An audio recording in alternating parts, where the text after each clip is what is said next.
नमस्कार. आज आपण तालुका फुलंब्री आणि जिल्हा संभाजीनगर इथे उभा आहोत आणि एका गावामध्ये शून्य मशागत तंत्रज्ञान बघू शकता आपण.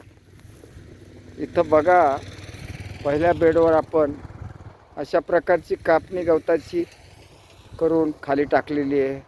सगळा मुळा खोडा बेडमध्ये जतन करून ठेवलेली आहे, आपण बघू शकता.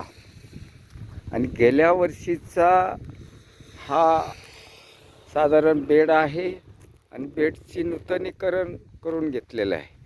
आता इथं आपण बघू शकता हरभऱ्याची मुळं आहे आणि मकाची मुळं तुम्हाला दिसतात. मकानंतर हरभरा आहे आणि मकाची गेल्या वर्षीची मुळंसुद्धा तुम्हाला थोडं मुळं तशी दिसत आहे. हे बघू शकता आपण. अशा प्रकारचं एक शेत दाखवतोय तुम्हाला मी.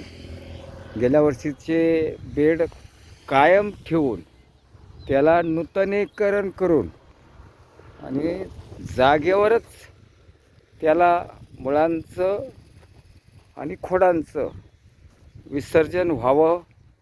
मुळं जमिनीत जागेवरच राहावं, वरते खोडंसुद्धा जागेवरच दिसत आहे. आणि हा बेड तुम्हाला दिसतोय आणि या बेडवर ते सगळा मुळांचा आणि खोडांचा बाजार भरलेला आहे. आता साधारण 1 वर्ष ओलांडलं आहे या शेतकऱ्यांनी आणि खरीप रब्बी काढून हा मोकळा झालेला आहे. येत्या खरीपामध्ये तो बेड कायम करून तसंच ठेवलेलं आहे. काही घेणे इथं यावर्षी कापूस होणार आहे आणि हे एक क्षेत्र दाखवतो. सुंदर क्षेत्र आहे. हे तंत्रज्ञान नानाजी देशमुख कृषी संजीवनी प्रकल्प इथून आलेला आहे आणि नानाजी देशमुख कृषी संजीवनी प्रकल्पाचे प्रदातज्ञ माननीय कोळेकर सर यांचा अट्टहास हा आता पूर्णत्वाकडे जात आहे अशी मला आशा आहे.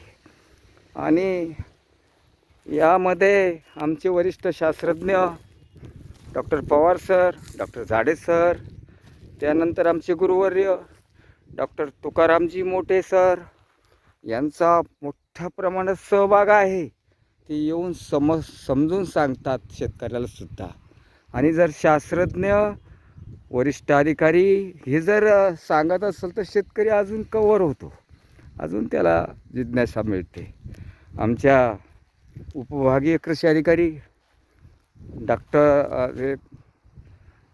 उपविभागीय कृषी अधिकारी श्री जाधव मॅडम यासुद्धा तालुका फुलंब्री येथे शून्य मशागत आधारित प्रात्यक्षिकावर त्यांचा जोर आहे.